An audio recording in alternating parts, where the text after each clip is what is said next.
평생투자 파트너 유튜브 시청을 진심으로 감사드립니다. 영상 보시기 전에 안내 말씀 하나 드리겠는데요.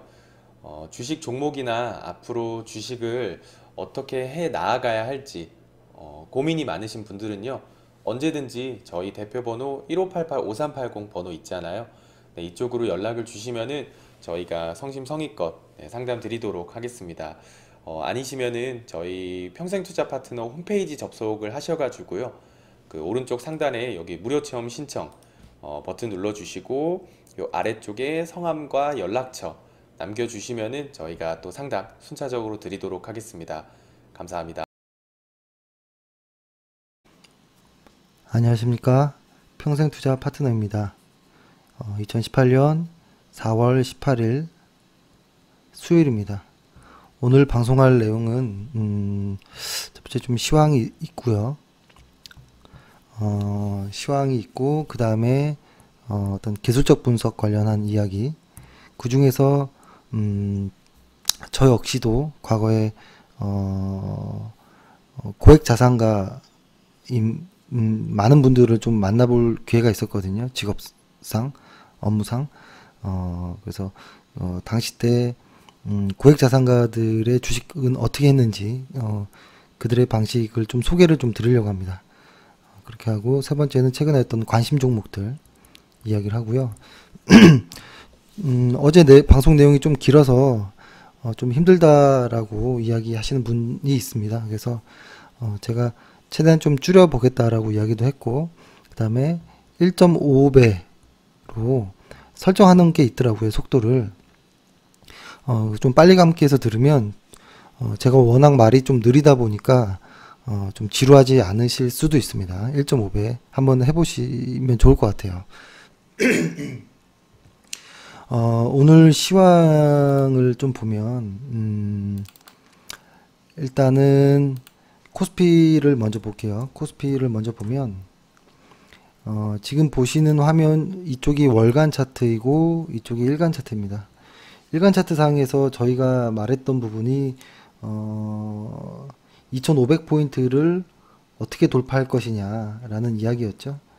그쵸? 근데 오늘은 거래량도 상당히 많았고 외국인의 물량도 상당히 많이 들어온 날입니다. 그러다 보니까 좀 지수가 좀 많이 올라간 모습이죠. 하지만 아직은 뭔가 오늘의 거래량이 좀 의미가 있는 거래량인지는 일단은 좀 봐야 될 것 같아요. 이 거래량이 어떤 의미가 있는지 시간이 좀 지나봐야 알 것 같고, 그 다음에 코스닥 같은 경우에는 오히려 좀 많이 하락을 했죠. 그죠? 꽤 많이 좀 하락을 했고 거래량까지 실리는 하락인데요. 이게 지금 코스닥, 코스피 전체적으로 분산이라고 하는 어떤 매물들이 많이 쌓이고 있어요. 쌓이고 있고, 근데 이것이 뭐냐면 이런 논리입니다. 분산이라고 하는 것은 이만큼 시장이 올라오는 동안에 어떤 새로운 어떤 이 시장을 이끌었던 어떤 주체가 있겠죠. 이 주체가, 요 주체가 여기에서는 이제 나간다라는 소리죠. 나가면서 새로운 누군가가 이제 이것을 받아주는 것인데, 그 힘이 약해서인지 어떤 이유인지는 몰라도 시장은 하락으로 가는 뭐 이런 모습들인데, 한 번에 이렇게 이 코스닥 같은 경우도 이렇게 오면서 많이 횡보를 했잖아요. 여기 고점과 저점을 만들어 놓고 그 다음에 조금씩 왔다 갔다 하면서 올라가고 있는데, 이 올라가는 과정에서 이런 분산들이 상당히 많아지고 있습니다. 지금 아직까지는 마음이 편하게 시장이 확 전환됐다 라고 보기는 좀 힘든 것 같아요. 그렇죠? 그래서 코스피로는 900포인트를 오늘 다시 어제는 넘었고 오늘은 다시 하회하는, 그래서 이번 주에 900포인트를 어떻게 돌파할지에 대한 여부가 좀 중요할 것 같고, 거래량이 상당히 많아졌다. 이것은 상당히 좀 우려되는 부분이 있습니다. 그리고 코스피는 2500포인트를 어떻게 넘을지, 코스피 2500포인트는 아직 좀 남았습니다. 뭐 어떻게 보면 거의 다 온 것 같기도 하고 살짝 남은 것 같기도 하고 이런 모습인데, 일단 이 안에까지는 어, 그냥 횡보에 그냥 오르락 오르락 내리락 정도로만 보시는 게 좋을 것 같습니다. 제가 이렇게 지수 이야기를 많이 드리는 것은 왜인지 아실 겁니다.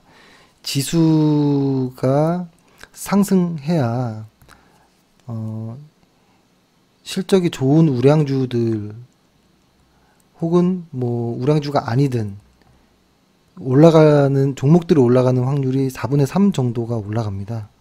일반적으로. 근데 지수가 꺾이면 우량주든 아니든 간에 한 4분의 3 정도가 거꾸로 하락을 합니다. 그렇기 때문에 지수의 방향이 우상향이냐 횡보장이냐 혹은 하락장이냐에 따라서 나의 비중과 어떤 종목들을 선택하는데 상당히 중요한 어떤 기준이 되는 것이죠.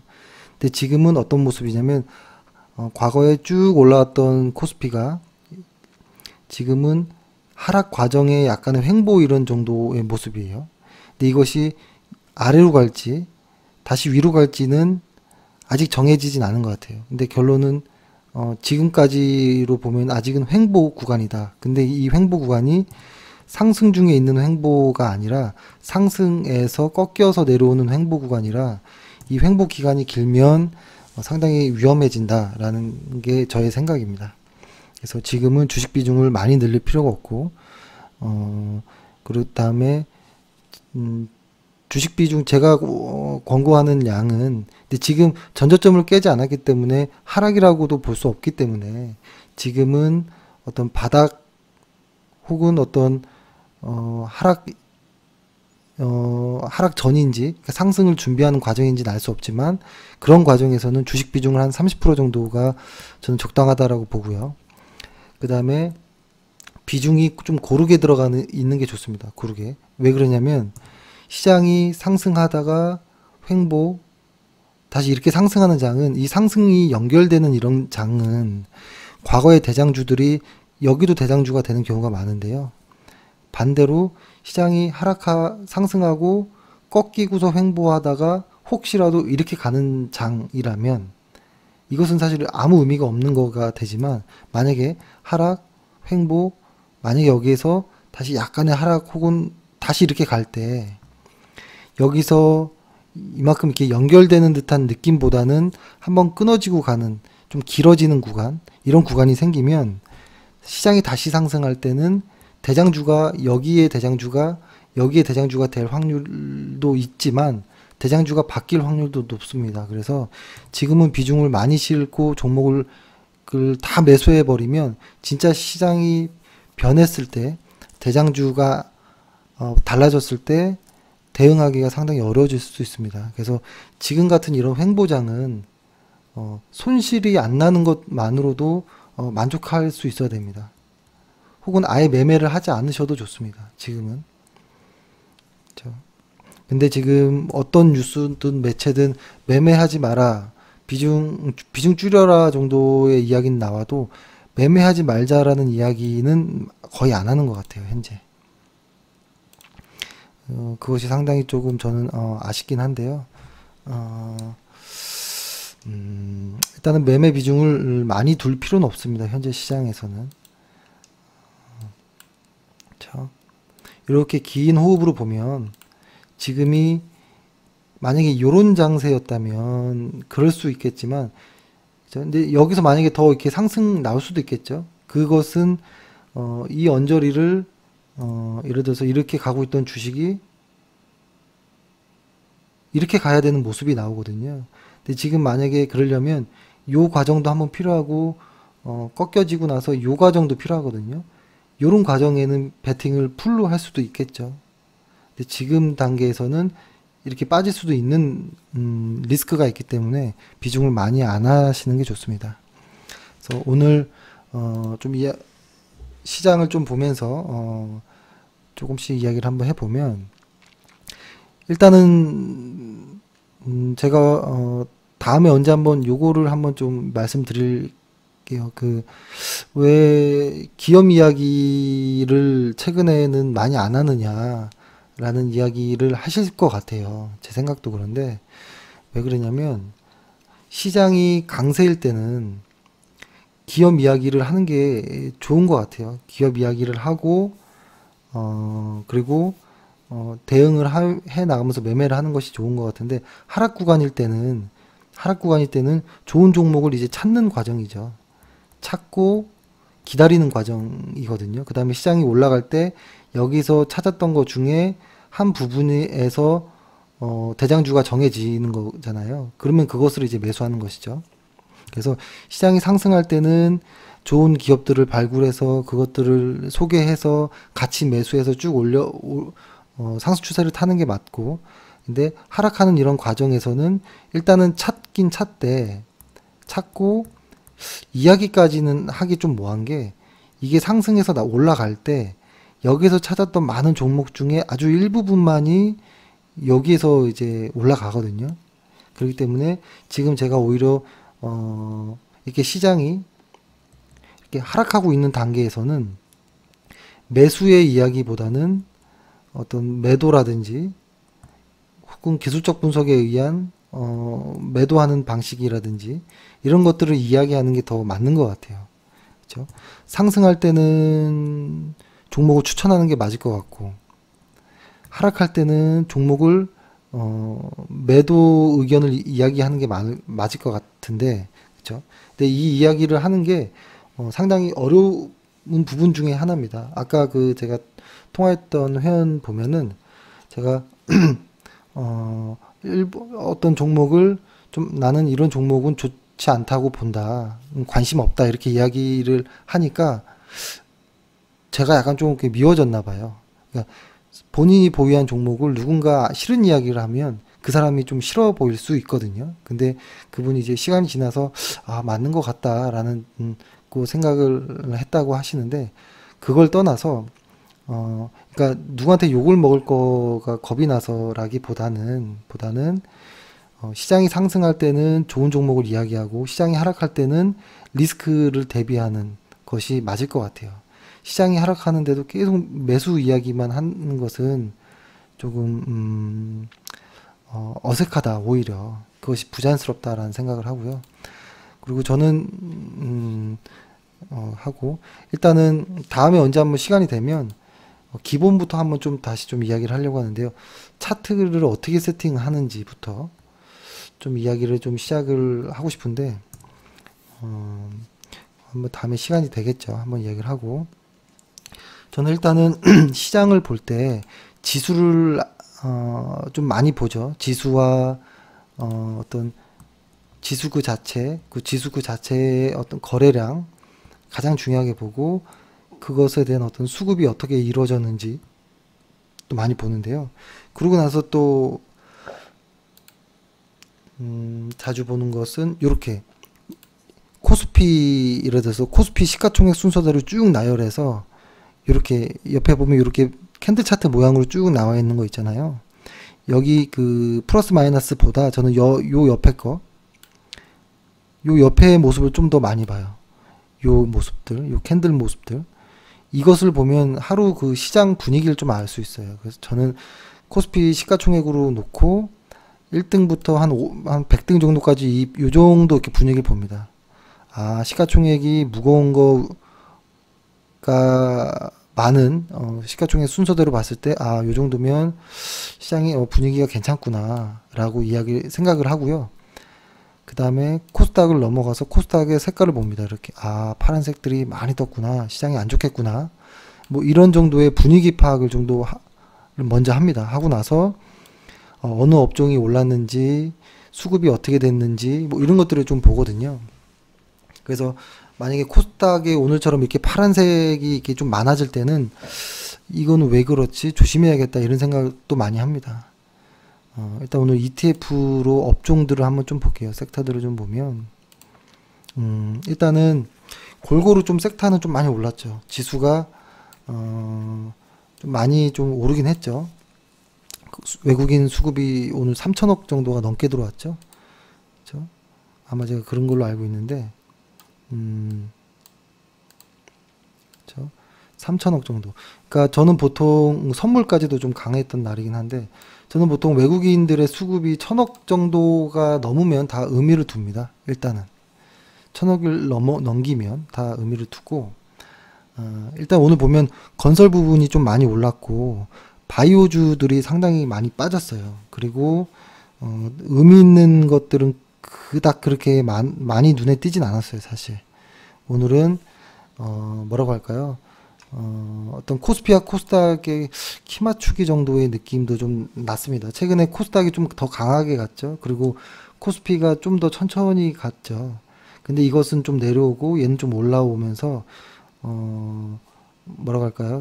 코스피, 코스닥의 약간의 키 맞추기, 그 다음에 좀 들어 올랐던 건설이라든지, 어떤 산업재 쪽, 운송 쪽, 이쪽도 좀 올랐거든요. 그래서 오늘은 크게 어떤 시장의 방향성을 보기에는 조금 애매하지만 의미 있는 것은 건설과 이 바이오 정도라고 볼 수 있을 것 같아요. 근데 일단 바이오 먼저 많이 빠졌잖아요. 바이오주들이. 바이오주들이 왜 이렇게 많이 빠졌을까? 뭐 이런 거겠죠. 뭐 저는 아직 바이오가 뭐 이게 완전히 끝났다라고 보지는 않거든요. 추세가. 뭐 많이 올라갔던 바이오가 좀 빠지고 좀 바닥에 있던 뭐 IT나 전기전자 쪽 조금 오르고 중간에 어설프게 좀 상승하고 있었던 뭐 화장품, 여행, 레저 뭐 이런 쪽도 있죠. 이런 쪽들은 개별적으로 못 올랐던 종목들이 좀 오르는 정도였었는데요. 바이오주가 빠진 거는 일단은 좀 조심해야긴 해야 됩니다. 제가 이 이야기를 저번 주부터인가요? 좀 심하다 할 정도로 너 바이오 아예 매매 안 해? 라고 할 정도로 좀 이야기를 드렸는데요. 그 이유는 바이오를 싫어하는 게 아니고요. 실적 없이 올라가는 바이오주들을 좀 조심하자라는 의견이었습니다. 이게 순위를 좀 이게 보면 오늘 안트로젠 같은 종목은 보시면 고점 대비 40%가 빠졌어요. 3일 만에. 그러니까 저번에도 한번 말씀드렸던 것처럼 실적 없이 이렇게 올라가는 종목들은 이렇게 무서운 게 있습니다. 기다리고 있습니다. 근데 이것이 단순히 어떤 기자에 의한 보도 때문에 이렇게 빠졌느냐, 그건 또 아니라고 봅니다. 그러니까 최근에 어떤 전문가가 안트로젠이 이렇게 하루 빠지니까 어떤 기자가 이상한 기사를 써서 이렇게 됐다라고 좀 이야기하는 걸 보고 와, 좀 깜짝 놀랐거든요. 좀 깜짝 놀랐습니다. 실적을 보고 이야기를 해야죠. 그렇죠? 안트로젠의 실적 볼까요? 그때도 한번 말씀드렸었죠. 그렇죠? 연간으로 보면 작년에 순이익이 7억 벌었습니다. 7억. 그전에는 4억 벌고. 그쵸? 이거는 어떤 대기업 임원 연봉입니다. 임원 연봉. 그쵸? 이 정도인 것에 이렇게 매수를 한다? 이것은 아니라고 봅니다. 셀트리온 같이 오래전에 미국의 FDA의 승인 이후에 실제로 매출처가 생겨서 실제로 막 돌아가는, 그죠? 투자의 기간을 지나 실제 매출까지 오는 것까지 기다려야 되는 거죠. 지금 신약들은 신약 개발 대부분들이 지금 투자의 단계예요. 투자의 단계. 투자가 실패로 갈 가능성이 한 90% 정도가 됩니다. 그래서 투자에서 성공을 하고 이 성공 이후에 실제로 매출이 잡히는 그 다음부터 매매를 해도 전혀 늦지 않습니다. 지금은 신약주들은 이것이 좀 조심해야겠다라는 좀 생각을 해야 됩니다. 최근에 많이 올랐던 오스코텍도 많이 빠지죠. 애니젠, 아이진 이것도 딱 공매도하기 좋아 보이는 모습이 많습니다. 그렇죠? 앱클론, 최근에 삼천당대학도 좀 흐를 조짐을 좀 보이죠. 크리스탈 아주 무섭게 빠졌죠. 크리스탈. 그죠? 고점 대비하면 어마어마하게 빠진 겁니다. 안트론바이오 다 그래요. 지금 이거 아마 지금 개인 투자자분들 물려 있는 분들이 많을 거예요. 그러면 너 같으면 어떻게 할 것이냐 이러면 저는 이렇게 할 것 같아요. 기업이 정상회사라고 하는 거면 실적이 증가하는, 매출과 영업이익과 순이익이 올해도 2017년보다 2018년 올해 더 증가하고 내년까지도 증가하는 그런 회사, 예측치들이 나와 있는 회사라면 조금 눌리더라도 보유하겠지만 실적이 없는 아까 같은 뭐 상장된 기업인데 순이익이 뭐 10억 미만이라든지 이런 거는 안 하는 게 납니다. 안 하는 게 아예. 이건 상당히 위험할 수 있다라는 것이고, 오늘 또 상승을 했던 건설주들을 보면 건설주들이 왜 상승했을까요? 오늘 현대시멘트, 현대건설, 이게 저는 사실 제가 오늘 카페에는 글을 남기긴 했지만 좀 관심 있게 좀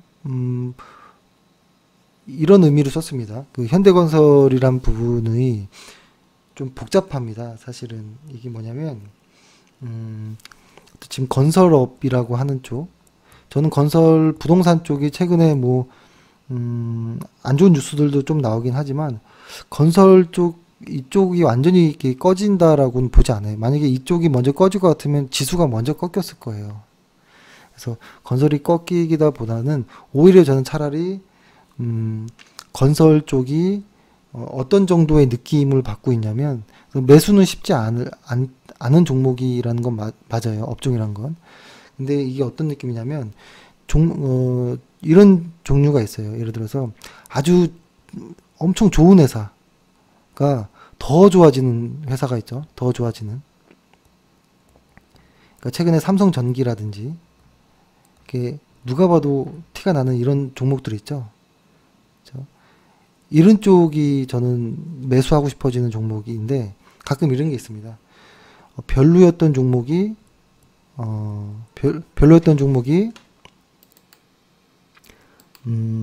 별로였던 회사가 조금 좋아지는, 혹은 그래서 기저효과가 나와서 어떤 성장 지표들이 조금 과하게 커 보이는 이런 것들, 혹은 뭐 좋게 말하면 뭐 적자에서 흑자 전환하는, 저는 이쪽보다는 이쪽이 더 좋은 것 같아요. 근데 건설 업종은 이쪽이 확실한 것 같아요. 일단 이쪽이 확실한 것 같고, 그리고 지금 건설 쪽이 오늘 많이 오른 이유는 뭐 테마성이 좀 짙죠. 테마성이 좀 짙습니다. 그렇죠?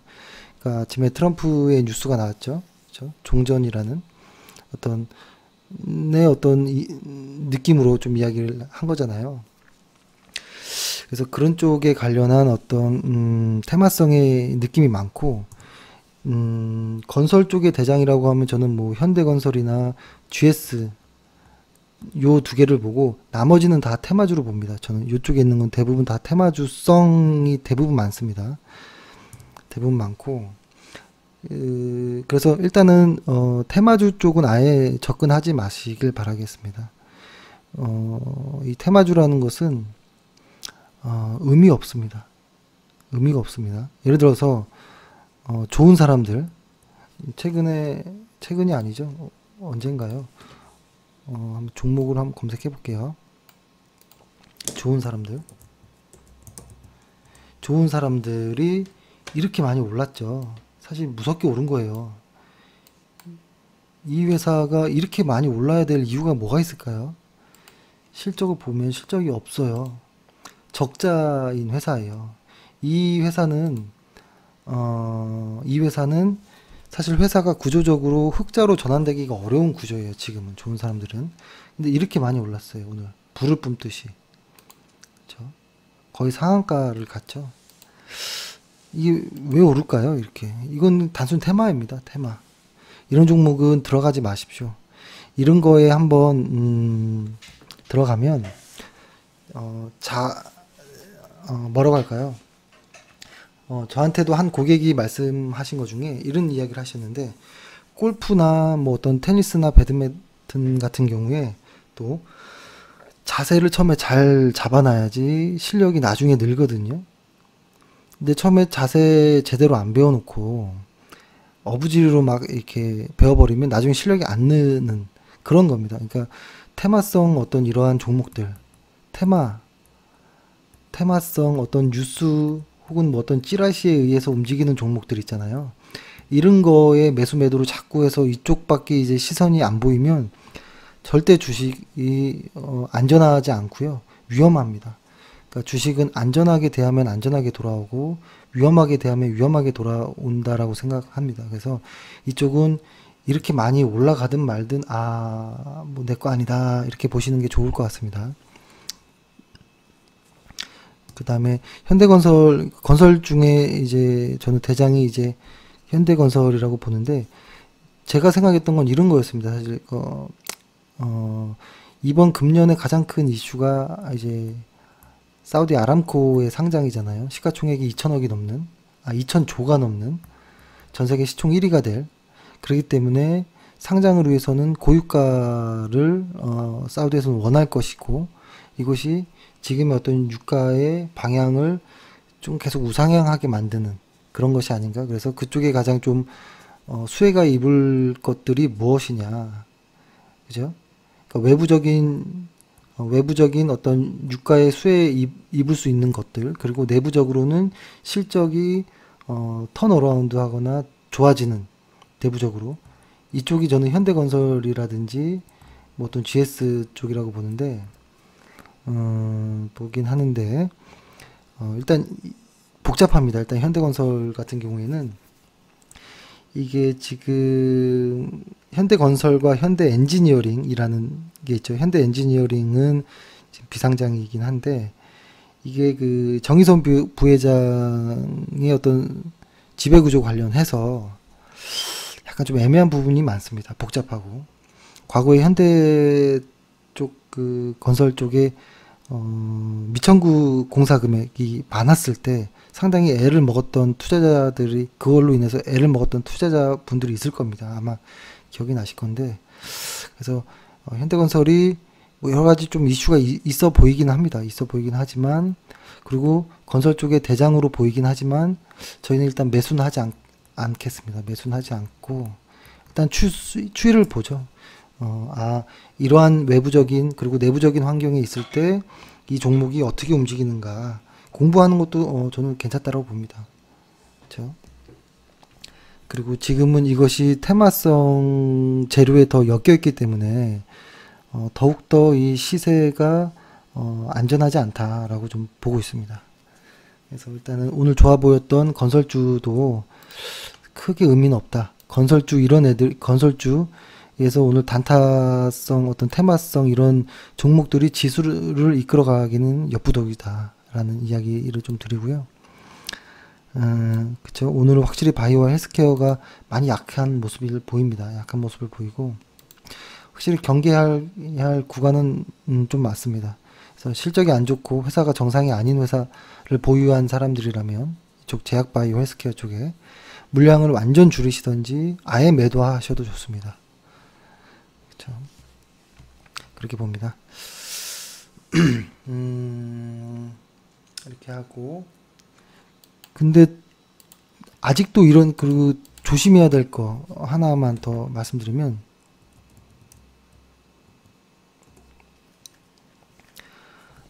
제가 어제도 그런 광고도 보고 또 어떤 뭐 기사 같은 것도 보긴 했는데요. 제2의 필룩스다 뭐 이래가지고, 필룩스가 과거에 이렇게 쫙 올라갔잖아요. 제2의 필룩스 발견 뭐 이렇게 나와요. 발견 뭐 500% 뭐 1000%가 될 회사다. 그래서 사라, 이런 얘기를 좀 많이 봤는데요. 상식적으로 믿어지십니까? 이 종목은 앞으로 1000% 갈 거야. 그러니까 흔히 그 예전부터 어떤 주식 투자자들의 로망, 그렇죠? 피터 린치가 이야기했던 텐베거, 그러니까 가능한 이런 종목들을 발견할 수는 있겠죠. 하지만 발견하는 그 당시는 그 종목이 오를지 안 오를지 모릅니다, 사실. 그렇죠? 발견하는 그 당시에 이게 10배짜리가 100% 확신을 갖는다면 아마 그런 기술, 그런 능력이 있는 사람이라면 자주 말씀드리지만 이건희 회장 정도 재산 돼야겠죠. 자, 그런 것들에 최근에 어떤 아주 뭐라고 해야 될까요? 막말을 해서 좀 그렇지만 아주 허접한 이런 허접한 혹은 위험한 이런 광고성 어떤 멘트에 속지 마시길 바라겠습니다. 아주 위험한 발상이고 저는 심지어 사기라고 이야기를 할 수도 있을 것 같아요. 저는 그런 분들이랑 좀 이야기를 해보고 싶은 생각이 있습니다. 어떤 무언가를 보고 이게 1000% 오를 종목이라고 예측을 하는지, 그런 분들이 예측한 종목들을 제가 쭉 보면 적자 기업들이 대부분 많습니다. 적자 기업들. 그래서 상당히 좀 위험한 환경이다. 그러니까 시장이 약할 때 보통 그렇습니다. 테마주들이 움직이고 단타 치는 사람들이 활개를 치고 뭐 이렇거든요. 그래서 지금이 딱 그런 정도의 모습이 아닌가라는 생각에 좀 걱정이 되는 부분이 좀 많아서 일단 말씀드렸고요. 그 다음에 오늘 제가 좀 드리고 싶었던 이야기는 이런 이야기였습니다. 오늘 회원분 중에 한 분이 이거를 어차피 다 가렸으니까 이렇게만 보여드릴게요. 현재까지의 보유 종목인데 현재 수익률이 이렇습니다. 카카오 빼고는 다 좋은 수익률이죠. 이거는 이제 오늘의 등락인 거고, 진짜 수익률은 이만큼. 그죠? 현대모비스 160%, 삼성바이오로직스 50%, LG화학 40%. 그 다음에는 삼성 SDS도 좀 비중은 좀 적었지만 수익이 많고, 이 위에 거는 아직은 알 수 없는, 이거는 이제 매도가 의심되는 정도의 모습인데, 이게 종목을 이제 쭉 보면서 이야기를 해 보니까 이분은 아주 좋은 회사를 잘 고르셨어요. 잘 골랐고 끈기를 가지고 잘 참고 버티고 하신 부분에 대해서 상당히 저는 와, 굉장하신 분이구나 라고 생각을 했습니다. 근데 이분의 걱정이 뭐였냐면 매도를 못하겠다. 카카오 같은 경우도 매도 시기를 놓쳤고, 다 이제 주식을 한 10년 정도 하신 분이기 때문에 지금 정도는 매도를 해야 되는데 불구하고 매도에 손이 안 나가요. 이런 이야기를 하셨는데 사실 그 매도에 대한 부분이 매도에 손이 안 나가요 라는 부분, 그렇죠? 그러니까 오래 버텨서 지금 좋은 수익률이 나왔을 부분이 있고, 어떤 종목은 이렇게 된 부분이 있겠죠. 근데 이 종목을 가지고 나 매도를 못했다 라고 이야기하는 거, 이것은 사실 결과론적인 이야기입니다. 결과 뭐냐면, 제가 드릴 말씀은 뭐냐면, 이 쭉 상승하는 과정에서도 보니까 엄청난 굴곡이 있었습니다. 근데 참고 왔더니 결과적으로 현재 상승하고 있었기 때문에 이 종목은 좋았다라고 평가를 하는 것이고, 이 종목은 왔다 갔다 했지만 결과적으로 지금에 와서 봤더니 하락하고 있어서 나 매도를 못합니다 라고 이야기하는 걸 수도 있는데요. 이 당시 때도 매도를 했을 수도 있었고, 이 당시 때도 매도를 했을 수도 있었겠죠. 근데 결과만 가지고 보면 좀 안 된다라고 보고, 저는 이분이 좋은 종목을 잘 골랐다라고 봅니다. 잘 골랐다라고 보고, 결과가 잘못돼서 내가 잘못하고 있는 것인가, 이것은 아닌 것 같아요. 그렇죠? 주식에서 보면 결과가 있고 과정이 있는데요. 주식에선 특히 과정이 중요한 것이지, 저는 결과는 과정만 제대로 돼 있다면, 특히 과정이라는 것은 원칙인 거거든요. 원칙을 지키는 그 과정이 맞았다면 결과가 조금씩 좋아진다라고 보는 입장인 것이고, 과정이 없다면 아까 같은 테마주, 잡주들, 이런 것들로서 과정 없는, 원칙 없는 매매로 결과가 좋은 것, 이것은 의미 없는 거거든요. 왜 그러냐면 아까 말씀드렸듯이 오래 못 가요. 오래. 왜냐면 그런 테마주들은 한 번의 급락으로 계좌를 망가뜨려 버립니다. 보통 이런 테마주의 비중 50%, 어떤 분들은 코리아나라는 종목에 100% 비중 싣고 뭐 이런 분들이 많아요. 예를 들어서 코리아나라는 종목이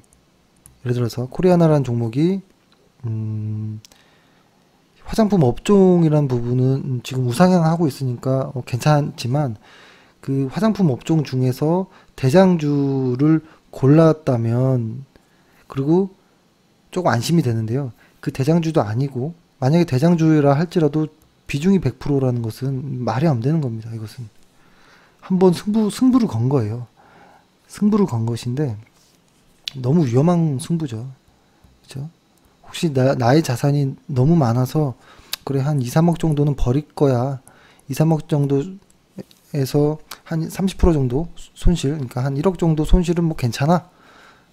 라고 그런 마인드가 있는 분들은 주식이랑 안 맞아요. 그게 괜찮은 게 아니고요. 그런 분들은 돈이 많든 적든 주식과 성향이 맞지 않은 겁니다. 주식은 야금야금 조금씩 안전하게 꾸준하게 가는 것이지 한탕 하는 게 아니에요. 한탕은 선물 옵션이에요. 많이 말씀드렸죠? 선물 옵션으로 가야 되는 거예요.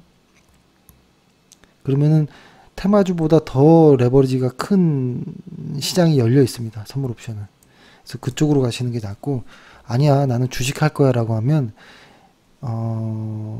정석대로 원칙을 지키는 매매를 해서 오래 살아남아야 됩니다. 그래서 제가 오늘 드릴 말씀 중에 하나가 이거였습니다. 제가 직업상 고액자산가들과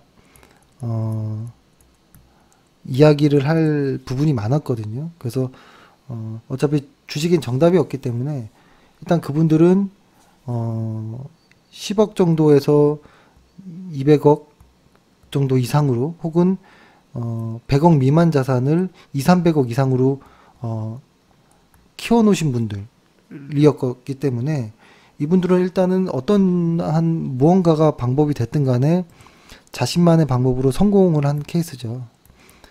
그래서 저는 이런 분들을 만나면 반드시 꼭 여쭤봅니다. 깊게 물어보거든요. 그랬을 때 지나고 나 보니 그런 방법들을 쉽게 알려주지도 않지만 알려주신 분들의 어떤 이야기를 종합해 보면 장기 투자가 좀 많았던 것 같아요. 그렇다고 2, 3년 그냥 묵히는 장기 투자가 아닙니다. 1년에서 2년 정도의 투자 기간이 가장 많았고 종목의 비중은 5종목 미만이 많았던 것 같아요. 그래서 물량은 비중은 확실하게 나눴고 그리고 가장 의미 있었던 회원분들에게 가장 도움될 만한 것들 저 역시도 배웠던 거 근데 제가 들었던 그런 고수들의 이야기들이 알고 보면 사실 외국의 어떤 그 주식 구루라고 하는 그 전설적인 어떤 투자자들이 항상 하는 말이었어요. 상당히 비슷한 부분도 많았고 그래서 두 가지를 좀 설명드리려고 하는데요. 월간 차트로 매매를 하는 분 그리고 200일 이평선으로 매매를 하는 분 그러니까 여러 가지 방법 중에 제가 기억에 많이 남는 분들은 이런 분들이었어요. 그리고 고액자산가일수록 5일 이평선으로 매매하는 분들은 거의 없었어요.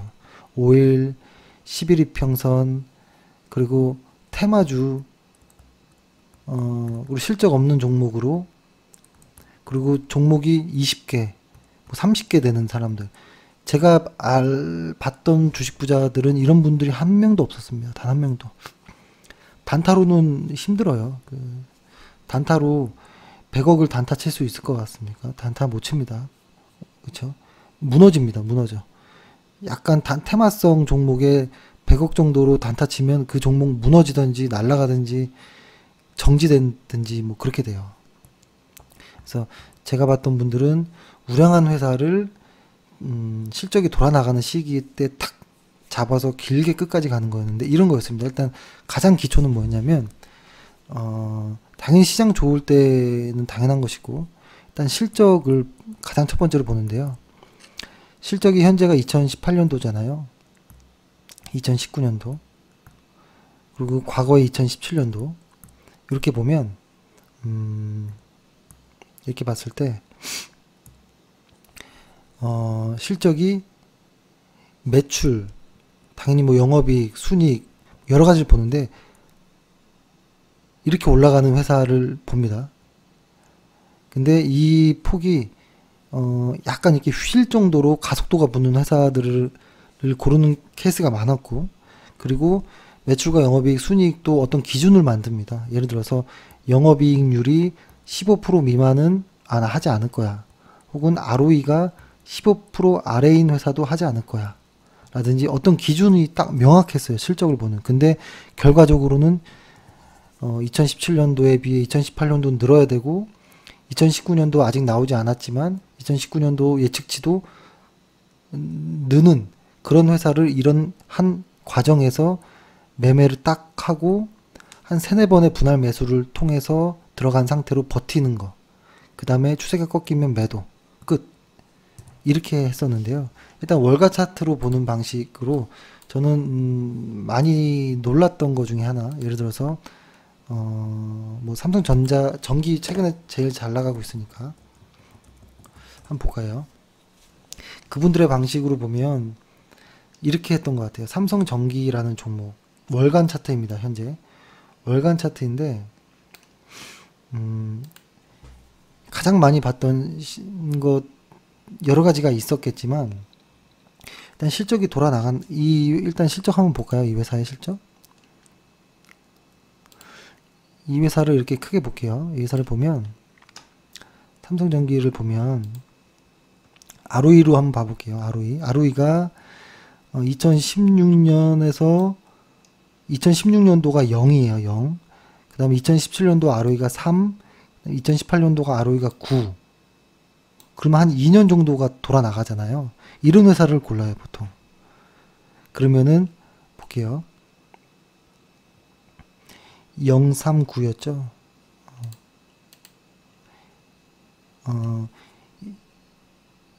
0, 3, 9.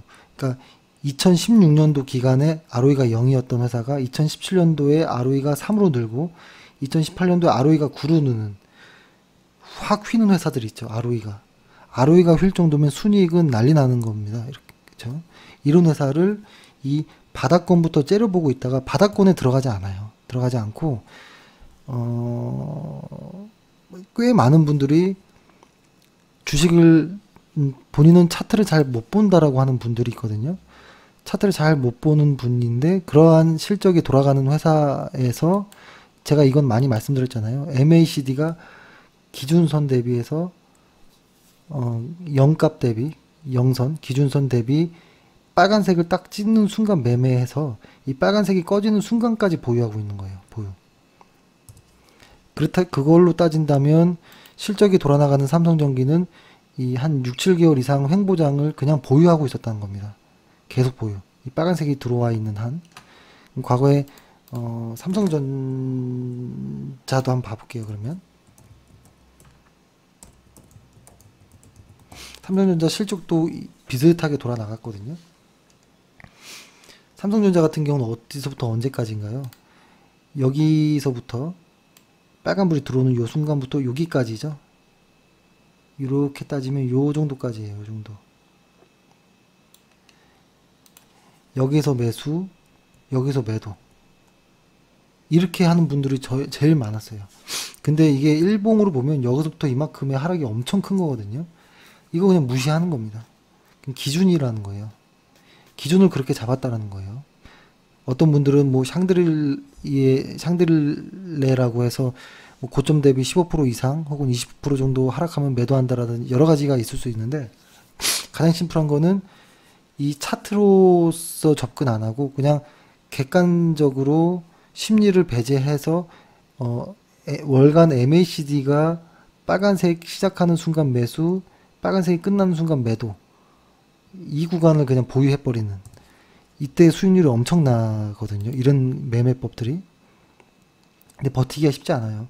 이렇게 매매했으면 120만원대 들어가서 한 240만원 정도에 나왔겠죠. 100% 정도 수익이 났겠죠. 1년 반, 2년 정도 되는 구간 안에서. 이게 쉽지 않은 매매입니다. 근데 상당히 그럴싸해 보이죠. 그럴싸해 보이죠. 그러니까 최근에 이렇게 상승 이후에 하락됐던 회사들을 한번 볼게요. 만약에 LG화학이었다. 월간 차트로 보면 어떻게 되나요? 과거의 이 구간이라고 하면 이때도 수급이 실적 좋았거든요. 요때부터 요때까지 매수하고 그냥 버티는 거. 그리고 요때부터 현재까지는 보유하는 월간 차트로 매매했다면 이에요. 이런 매매였겠죠. 예를 들어서 그러면 구간은 이 정도였을 겁니다. 요 첫 번째는 한 23만 원대 들어와서 한 26만 원대 손실은 아니었다라는 거겠죠. 그리고 지금은 다시 26만 원에 들어와서 37만 원 정도 꽤 많은 수익 중이겠죠. 보통 지금 이런 분들이 많아요 현재. 그러니까 이렇게 매매하는 분들도 많이 봤고, 그렇죠? 여러 가지가 있을 수 있어요. 그러니까 제가 말씀드린 거는 본인만의 원칙을 만들자라는 거였는데, 장기 투자자의 입장에서 이렇게 하는 방법도 있지만, 제가 말씀드렸던 거는 예전에 요거 MACD를 0값 기준으로 하면 손실이 커지는 경우가 많습니다. 그래서 저는 0값 기준이 아니라 전값 기준으로 하거든요. 이렇게 하면 매매 구간이 이렇게 되는 거예요.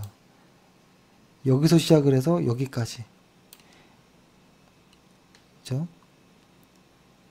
요 언저리 여기서 시작해서 요 정도. 아주 요건 짧은 구간이었을 거예요. 요 정도.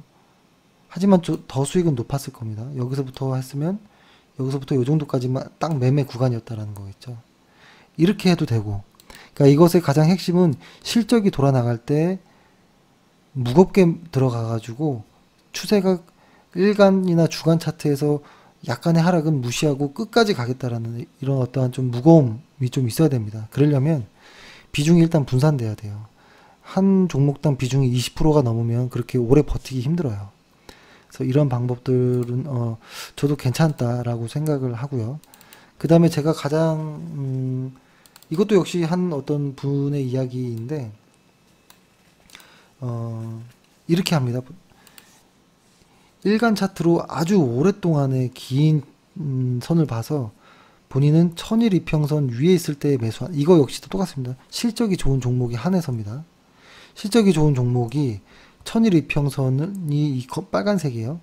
천일 이평선 위에 있을 때부터 나는 준비한다라고 해요. 보통 천일 이평선 언저리부터 주가가 도달했을 때, 그리고 결정적으로 200일 이평선을 돌파할 때 매수한다.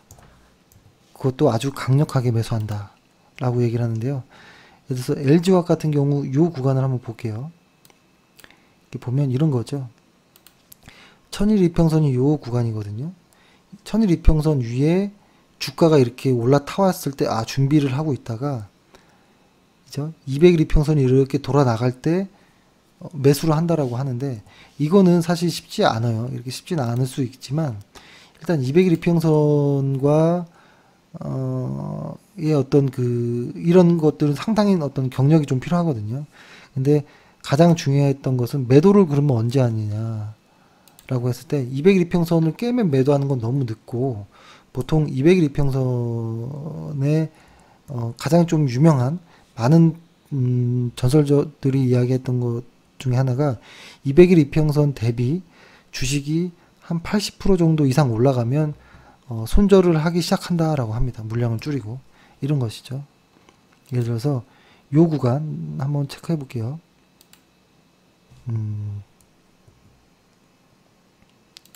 예를 들어서 요 높은 구간 여기를 한번 해볼게요.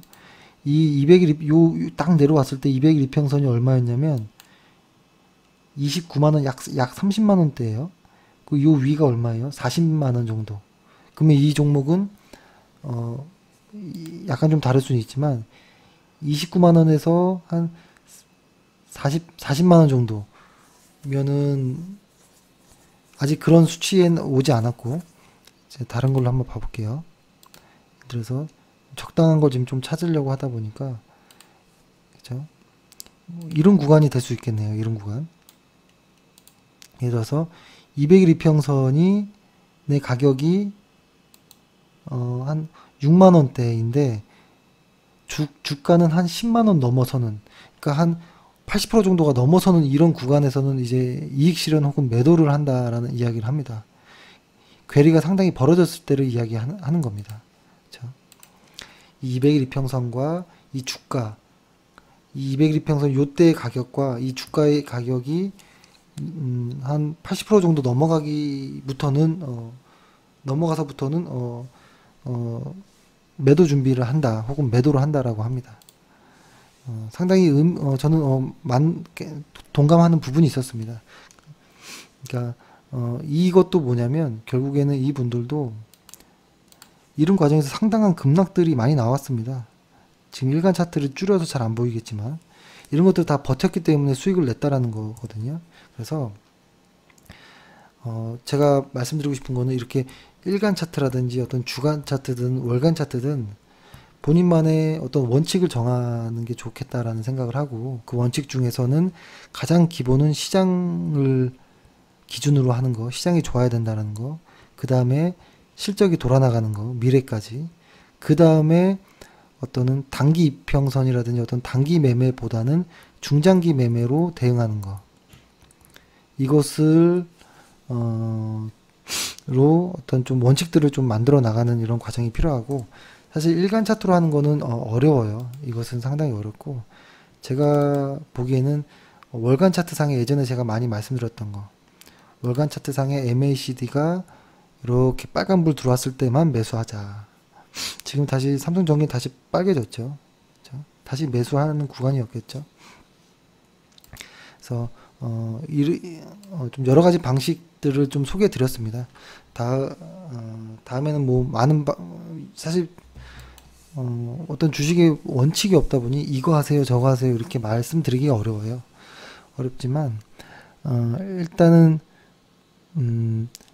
하지 말아야 될 거를 일단 제거하는 걸 먼저 해보는 거 어떨까요?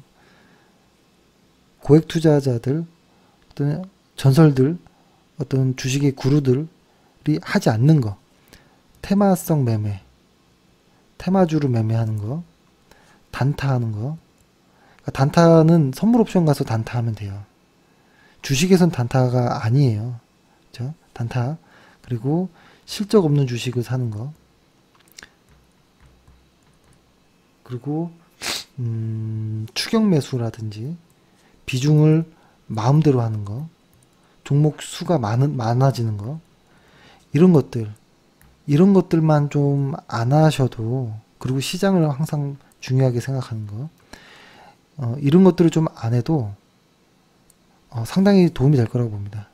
근데 선물 옵션 하는 사람들은 어떤 시장이라기보다는 플러스 마이너스 게임으로 하는 거기 때문에, 사실 시장을 보는 의미보다 플러스 마이너스의 비율을 맞추는 게임이거든요.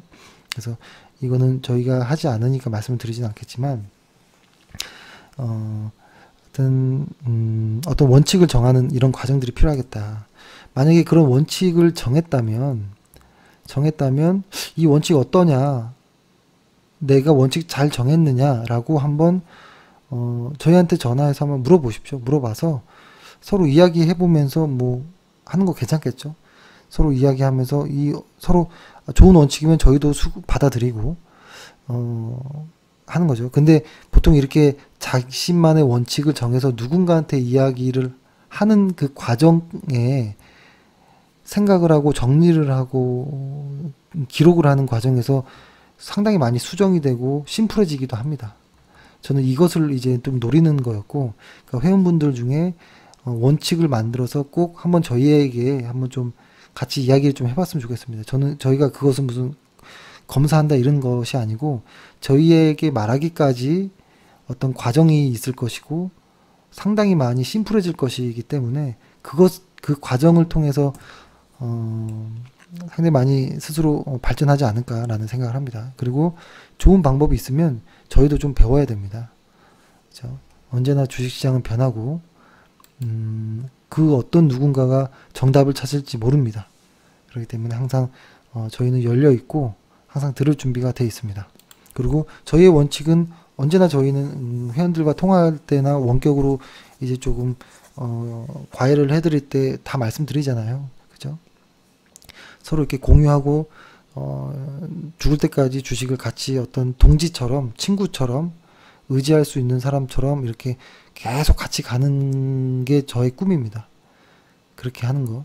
그렇죠? 주식에서 그렇게 큰 스트레스 받지 않으면서 안전하게 리스크 없이 꾸준하게 하는 거. 그렇게 하는 게 가장 좋고, 저는 사실 그렇게 좀 마음을 비우고 그러한 어떤 궤도에 오른지는 궤도라고 하면 좀 너무 좀 말이 그렇고, 저의 성향을 완전히 바꿔버린 것은 서브프라임 이후부터입니다. 서브프라임 이후부터 주식은 제대로 바뀌었습니다. 저의 원칙이. 그러니까 서브프라임 이전까지는 기본적 분석만 했습니다. 거의 기본적 분석. 그래서 항상 실적과 재무제표와 뭐라고 할까요? 이렇게 기본적 분석, 실적과 재무제표, 어떤 회사의 어떤 그 사정들, 심지어는 예전에는 주차장도 막 갔어요.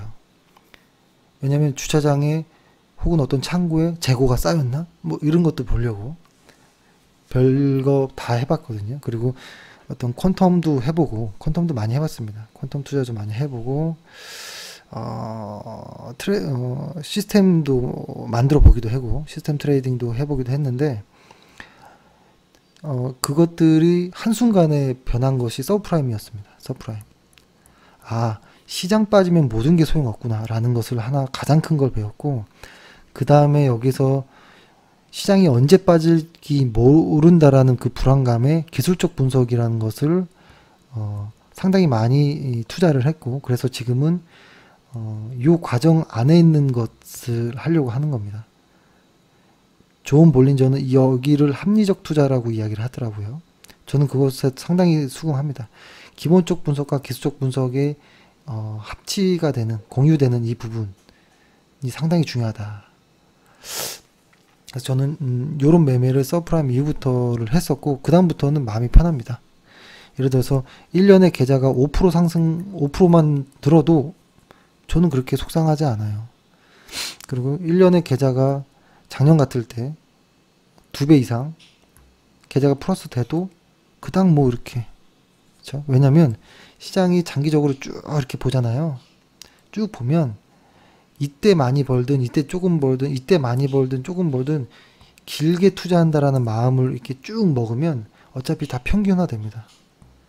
평균화 돼서 사실 결론은 지금의 자산이 미래에 내가 생각하고 있는 노후가 시작되는 그 기간 내에 얼마가 되느냐가 중요한 거거든요. 그래서 어떤 연도에 뭐 10억을 벌었든, 어떤 연도에는 1억을 벌었든, 어떤 연도에 빵원을 벌었든, 이것은 크게 의미가 없습니다. 여기에서 여기까지 안전하게 도달하느냐가 중요한 겁니다. 이 번 돈들을 하나도 까먹지 않고 여기까지 가져올 수 있느냐가 중요한 게임이에요. 그렇기 때문에 테마주를 하지 않고, 실적 안 좋은 걸 하지 않고, 실적이 안 좋은 거는, 실적이 좋으면 막말로 얘기하면 버티면 올라올 수도 있거든요. 실적이 좋은 종목이면. 그래서 실적이 좋은 거 테마주 하지 않고, 그리고 시장을 항상 보고, 언제 급락이 나올지 모르기 때문에, 급락이 나오면 여기 벌었던 거 다 없어집니다. 한 번에. 그래서 시장을 가장 중요하게 보는 거예요. 그래서 오늘 좀 주저리 이야기를 많이 했습니다. 저희 방송은 꼭 1.5배 속도로 보시길 바라고, 그래서 한번 관심 있는 종목을 좀 몇 개 얘기를 해볼게요. 메카로. 종목의 지금 말씀드리는 종목들은 다 실적 좋은 종목들을 말씀드리는 겁니다. 월간 차트, 일간 차트 이렇게 보고 있습니다. 상장한 지 얼마 되지 않았는데 의미 있는 요 가격대, 이게 아마 영업이익률이 40%인가 될 거예요. 아마 여기를 돌파하느냐가 상당히 중요한 의미를 가지고 있다라고 보여줍니다. 이 하락 추세선 이것도 아니고 이것도 아니면 저는 이제 요거라고 보는 것인데요.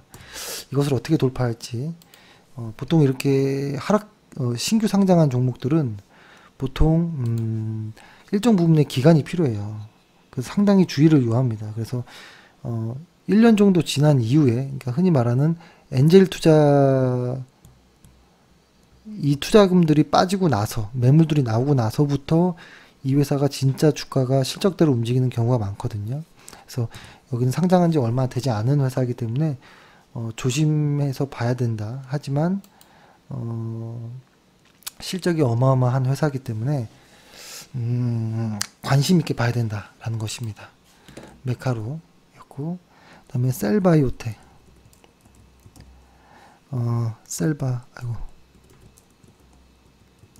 셀바이오텍이란 종목은 일단 월가 차트 상에서도 돌아 나왔죠. 그럼 어떻게 되나요? 이때 매수해야 되겠었겠죠? 월간 차트 하는 사람은. 그리고 지금 그냥 홀딩 한 상태겠죠. 눌리든 말든 횡보하든 말든. 근데 그러니까 제가 이 종목을 말씀드리는 이유는 실적에도 어떤 근거가 있는 실적, 그러니까 실적이 진짜로 돈 버는 제약바이오라면 전 매수해도 좋다고 봐요. 그렇죠? 이 회사 같은 경우에도 ROE가 20이 넘어가는 회사입니다. 그리고 영업이익률이 37%. 숨어 있었던 종목이 아니에요. 누구나 알고 있었던 종목입니다. 근데 그러한 종목이 좀 짧게 볼게요. 한 2015년 고점을 찍고 쭉 빠졌어요. 이것은 이제 전체적인 제약바이오 시장 흐름과 좀 맥을 같이 하죠. 그리고 이번 연도 들어오면서 이제 시작합니다. 이제 시작하고 이 1000일을 이제 돌파하려고 하는 모습이 보이고, 저는 이 종목이 상당히 좀 한번 가겠다라는 생각을 합니다. 이렇게 확대해서 보면 상당히 무서운 종목이죠. 변동이 엄청 큰 종목. 그렇죠? 그래서 이런 종목은 특히 제약바이오 이런 종목은 실적이 향후 한 1, 2년 돌아 나간다라고 생각이 들면 월간 차트에서 조금씩 이렇게 그냥 막 매수해도 됩니다. 조금씩 대충. 그러니까 대충이란 말이 분할 매수를 이야기하는 겁니다. 분할 매수. 왜냐면 정확한 타이밍은 그 누구도 알지 못합니다. 그래서 내가 사는 그 시점이 정확히 이게 어떤 시점인지 모르고 사는 거기 때문에 그냥 편하게 말하면 대충 산 거라고도 볼 수 있는 거예요. 그래서 대충 여러 번, 그러니까 분할 매수로서 안전하게 수급을 보면서 매수하는 게 좋다라는 거. 그렇죠? 이렇게 말씀드리고, 그리고 월간 차트를 같이 펴놓고, 그러니까 저는 개인 투자자분들이 월간 차트를 꼭 보셨으면 좋겠습니다. 월간 차트 상에 MACD 오실레이터가 빨갛게 넘어간다면 한번 해볼만 하다라는 것이죠. 그리고 이 영선 위에 있다면 파란색으로 떴더라도 조금 관심 있게 계속 추적은 하고 있어야 된다. 이 여기 기준선을 깨고 넘어간다면 그때는 안녕 해야겠죠. 그리고 이것은 조금 한국콜마홀딩스가 상당히 그 종목 매매하기 어려워요. 어렵지만 한국콜마보다는 쉬워요. 홀딩스 종목이. 근데 이 종목을 보면 어떤가요? 이게 일간 차트로 보면 매매하기 정말 어려운 종목입니다. 근데 월간 차트로 보면 한 4달 매매 구간이 있었어요. 여기서 이 구간이니까, 그쵸? 이 구간 해볼게요.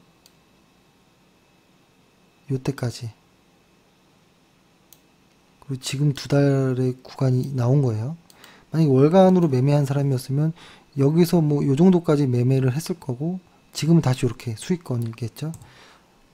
근데 이게 조금 어떤 무언가에 적응이 되고 연습이 되면 어떤 뭐 여기 안에 일간 차트 안에서 월간 차트의 큰 대세 상승 안에서 여기에서 뭐 50일 이평선을 추가한다든지, 혹은 뭐 볼린저 밴드를 사용한다든지, 혹은 뭐 어떤 무언가를 좀 더 보강해서 조금 더 안전한 수익을 이제 내려고 노력을 하는 과정이 필요할 겁니다. 월간 차트상에서 매매하는 과정도 필요하고, 하지만 일간 차트를 해석하는 것도 계속 좀 연구를 해야겠죠. 자, 오늘도 상당히 좀 많이 오르긴 했는데 쉽지 않은 종목이긴 합니다. 하지만 좋은 종목 중에 하나입니다. 그리고 YMT.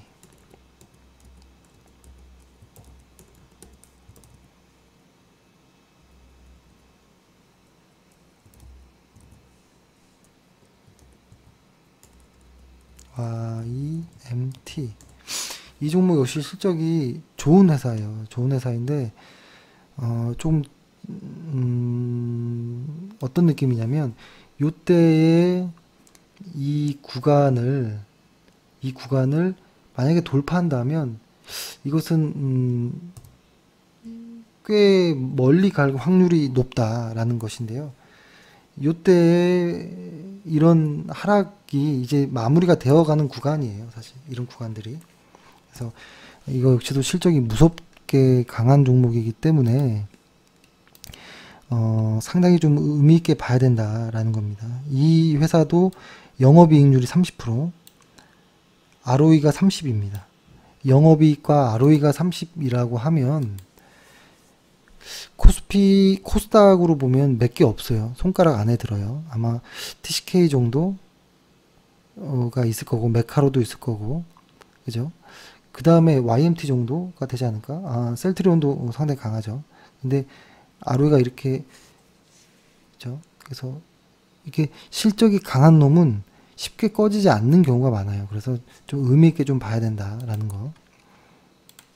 그리고 GS건설이라든지 이런 부분은 아까 말씀드렸듯이 일단 공부하는 차원에서 계속 보고 있자라는 겁니다.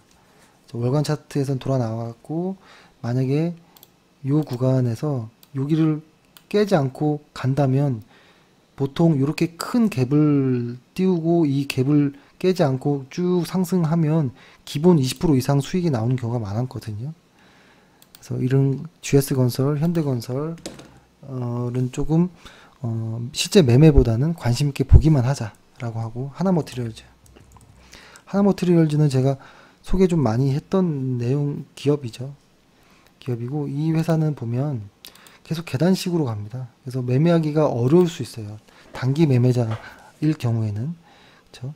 이렇게 박스권을 이루고 어느 순간 톡 이 박스권을 넘어서고 또 횡보 구간을 보이다가 순간 빠졌다가 또 잽싸게 요거를 뚫고 올라오는 정도 하면서 다시 새로운 박스권을 형성하는 이런 종목들은 일간 차트로는 매매가 불가능합니다. 어렵고 스트레스만 엄청 받을 수 있는 종목. 하지만 월간 차트로 매매한 사람들은 아무렇지도 않은 종목. 애매하죠. 그래서 그리고 그다음에 롯데쇼핑도 조금 공부하는 차원에서 좀 보자라고 말씀드릴게요. 이런 갭을 강하게 띄우면서 상승했는데 요것들이 월간도 이렇게 돌아 나가고 여기에서 이 갭이 무너지지 않는 것 같아요. 최근에 보면. 그러면 저는 은근히 꽤 많이 좀 상승 구간이 좀 열려 있는 것이 아닌가라는 생각. 하지만 이 회사는 어떤 회사냐면 아까 첫 번째 회사, 두 번째 회사 말씀드렸던 것처럼 첫 번째 회사 더 좋은 회사, 좋은 회사가 더 좋아지는 케이스가 아니고 별로였다가 조금 또 정상화되는, 좋아지는 이런 정도이기 때문에 실제 매매는 안 하시는 게 좋다. 저희는 안 하겠다라는 거고, 왜냐면 이런 종목이 오를 수 있습니다. 충분히 오를 수 있지만 더 좋은 회사가 있으니까요. 그렇죠? 그 다음에 마지막으로는 최근에 BH 정도. BH도 과거부터 이렇게 볼게요. 지금 월간 차트 상에 보면 한 번에 대상승이 한 번 나왔죠. 이만큼. 이 구간을 따지면 뭐 이렇게 되겠죠. 이런 거 만약에 이거 회사 실적도 한번 볼까요? 한번 실적. 이 회사가 2016년도부터 돌아 나간 회사니까 실적이 어떻게 됐길래 이렇게 갔을까 한번 보시죠. ROE 같은 경우에 2016년도가 마이너스였는데 2017년도에 35, 2018년도에 44로 갑니다. 그러니까 한 2년 정도가 굉장한 거죠. 20, 30, 40 이렇게 가는 회사였던 거예요. 볼게요. 그러면 실적을, 차트를.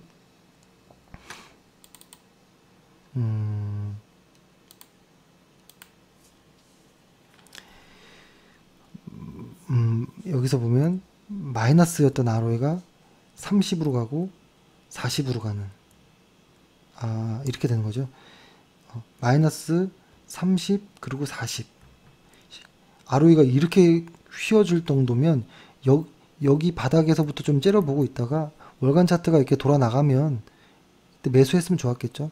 그러니까 BH 같은 경우도 저희도 작년에 큰 수익을 저에게 안겨줬던 종목 중에 하나이죠. 상당히 운이 좋았고 이 종목을 매수하게 된 부분에 있어서 상당히 운이 좋았고 하지만 이게 상당한 오랜 기간 동안에 이제 옆으로 좀 횡보하는 구간이 있었습니다. 이 종목의 매수와 매도의 포인트는 여기 대량 거래량이 발생했던 이런 신호들이 있었습니다. 요때가 한 번 있었고 이때부터 이 들어왔던 수급들이 나가지 않고 여기서부터 시세를 분출시켜서 이만큼 올라왔거든요. 상당히 큰 상승 구간이었습니다. 그쵸? 5,000원대부터 2만 얼마대까지 올라왔는데 그쵸? 저희도 요때 매도했던 기억이 나는데 이것이 지금 다시 조금 반등의 기미를 좀 보이는데 사실 이러한 전고점들이 앞에 탁 하니 막어져 있으면 이렇게 그죠? 이게 사실 좀 겁나는 부분이 좀 있습니다. 겁나는 부분이 있고 다만 실적이 좋아지기 때문에 자신감 있게 한번 해보자 라는 겁니다. 하지만 아직 월간 차트에서는 신호는 나오지 않았고 BH는 아마 인터플렉스에서 떨어져 나갔던 어떠한 물량들을 꽤 많이 애플 쪽 물량을 받아올 것으로 보입니다. 그러니까 삼성 쪽도 1차 밴드이긴 하지만 애플 쪽의 물량이 꽤 들어올 것으로 보이고 그래서 실적이 더 좋아지지 않을까라는 생각을 조심스럽게 합니다. 하지만 이런 매물들이 이렇게 크게 자리 잡고 있다면 이게 돌아 나가려면 이러한 매물 벽들을 뚫고 가고 진짜 상승이 그 다음부터 놓여지는 것이고 지금은 일단은 여기까지는 조금 조심해야 되고 지금 들어갈 자리가 아니죠. 지금은 조금 조심해야 되는 구간이고 진짜 들어가고 싶다면 이 언저리 가격대 여기 확 무너졌던 이 가격대를 돌파해 줘야 됩니다. 보통 이런 이야기를 했죠. 1,000원에서 1,000원으로 올 때 쭉 왔다가 본전 정도에 오면은 한번 무너졌다가 올라간다. 그죠? 요 가격대가 비슷해요, 지금. 요 가격대가 보면 요때 확 거래량을 실리면서 이 무너졌던 이 가격대에서 쭉 올라오다가 이 가격대 돌파하기 전에 한번 손이 바뀌고 그 다음에 올라가거든요. 그래서 지금이 혹시 그런 모습인지 손이 바뀌는 과정인지는 알 수 없지만 만약에 요것을 조금 중심을 잡고 다시 간다면 괜찮겠다. 왜냐면 실적이 좋으니까 라는 겁니다. 실적이 좋고 그 다음에 만약에 그 제약바이오 쪽이 힘을 조금 덜어질 때 중소형주 IT 쪽의 수급이 상당히 좋아질 가능성이 높습니다. 특히 기관 투자자들이 매매할 곳이 많지 않거든요. 현재로선. 그래서 이 IT 쪽의 중소형주 실적이 아주 좋은 애들은 차트가 조금 무너졌더라도 관심 있게 봐야 된다. 실적이 좋고 좋다면 그 다음에 봐야 될 건 뭡니까? 차트를 보는 게 아니고 수급을 봐야겠죠.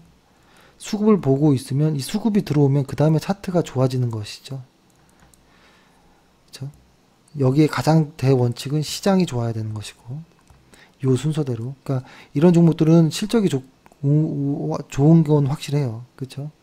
그렇다면 우리가 이제 봐야 되는 것은 시장이 다시 돌아 나가느냐 시장이 돌아 나갈 때 수급이 들어오느냐 이 종목에 그러면 이 회사는 차트는 우상향 할 것입니다. 그래서 이런 것들을 보면서 좋은 종목들은 그러니까 실적이 좋은 종목들을 말씀드린 겁니다.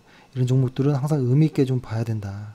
그리고 이런 200일 이평선에서 어떤 대량 거래량이 실리는 것은 당장은 아니더라도 아까 보여드렸던 것처럼 당장은 아니더라도 여기서 보면 그렇죠?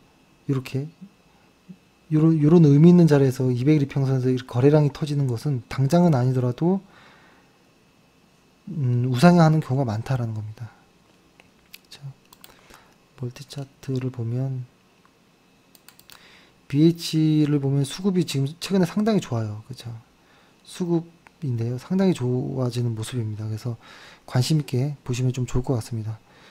수급만 한번 다시 보면 롯데쇼핑도 수급이 좋고, 아까 봤던 거꾸로 말씀드릴게요. 하나머티리얼즈 수급이 좋습니다. 이 수급은 요거 초록색 선 요걸 보세요. 요렇게 가면 수급이 엄청 좋다라는 의미입니다. 그리고 그 다음이 하나머티리얼즈 봤죠? 그 다음에 뭐 GS건설 수급이 상당히 좋죠. 상당히 여기 좀 자세히 볼까요? 수급만 보십시오. 수급이 쫙 올라가고 있죠. 그럼 차트는 좋아지는 겁니다. 그 다음에 YMT 수급이 이제 시작하고 있어요. YMT 같은 경우에는 YMT 차트를 볼까요? 한번 이제 여기서 시작하는 것처럼 쭉 내려오다가 이제 시작하고 있거든요. YMT가 수급이 좋아지고 있다. 그 다음에 한국콜마홀딩스를 한번 볼게요. 얘는 수급이 최근에 아주 난리가 났습니다. 수급이 쭉 뻗어 올라갔고, 셀바이오텍 셀바이오텍이 어딨나? 여기 있다. 수급이 잠깐 꺾였습니다. 이거는 수급이 여기서 더 빠지는지 잡고 올라가는지를 좀 봐야겠죠. 그렇죠? 여기에서 잠깐 빠지는 정도의 모습인데요. 조금 더 볼 필요가 있습니다. 그러니까 제약바이오주들이 빠지면서 이렇게 수급이 빠지는 경우도 있으니까요. 만약에 회사가 아무리 좋아도 수급이 빠지면은 매매하면 안 되겠죠. 하지만 이게 일시적으로 잠깐 조정인지는 확인해야 됩니다. 왜냐하면 지표들이 강함을 확증하고 있거든요. 그래서 관심 있게 봐야 되고, 메카로 같은 경우는 신규 상장이기 때문에 수급이 좋지 않을 거예요. 그렇죠? 지금은 수급이 보면 과거에 계속 엔젤 투자자들이 빠지는 구간이었고, 혹시 이제 시작하나 수급이 뭐 이런 생각을 하는데, 아직은 더 빠질 물량도 있고 합니다. 그리고 최근에 아미코젠이라는 종목은 4월 23일 날 무상증자가 있습니다. 무상증자가 있어서 무상증자 물량으로 인해서 아미코젠이라는 종목, 제가 현재 보유하고 있는 종목 코젠이 조금 빠지고 있는데요. 이 회사는 저는 감히 말씀드리기를 중장기 투자를 너무 하고 싶은 종목 중에 하나입니다. 이게 보면은 이제야 그죠? 이제야 이 1000일을 이제야 넘어선 것입니다. 1000일 정도면 4, 5년 동안의 회사의 어떤 가격대거든요. 그죠? 3년 동안 투자를 했고, 이 회사가 투자하는 기간 동안 주가가 이렇게 하락을 했고, 이것이 이제 올라가는 것인데요. 쉽게 끝날 주식은 아니다. 그러니까 뭐 기술적으로 위에서 사고, 위에서 팔고 아래서 사고 뭐 이렇게도 할 수 있지만, 저는 이 종목을 아주 좀 우량주로 변모하는 기업으로 보고 있습니다. 실제로 이제 매출이 다 잡힐 것이고, 그래서 저는 아미코젠을 좀 길게 보는 것입니다. 내년까지도 보고 싶은 정도의 종목입니다. 하지만 바닥에서부터 꽤 많이 올라왔기 때문에 이익 실현의 욕구가 상당히 커졌습니다. 커졌고 200일 이평선과의 괴리도 상당히 좀 벌어져 있거든요. 그래서 일단 물량을, 예를 들어서 저희가 물량을 많이 실었다면 지금 정도에서 이익 실현을 뭐 어느 정도 했을 수도 있겠죠. 근데 저희가 물량 자체가 지금 많지가 않아서 그렇게 뭐 크게 신경 쓰진 않지만 4월 23일 무상증자권이 있어서 아마 출회되는 물량이 좀 있을 것으로 보입니다. 일단 그래서 이 종목을 일단 매도하고 다시 들어갈지는 조금 고민을 좀 해보겠습니다. 일단 그래서 이 정도로 좀 하고요. 다시 한번 오늘 정리를 좀 해보겠습니다. 시장에서 지수가 코스피 2500, 코스닥 900을 이번 주에 잘 좀 넘어갔으면 좋겠다. 그리고 다음 주에 있을 어떤 그 정상회담의 결과가 좋아야겠죠.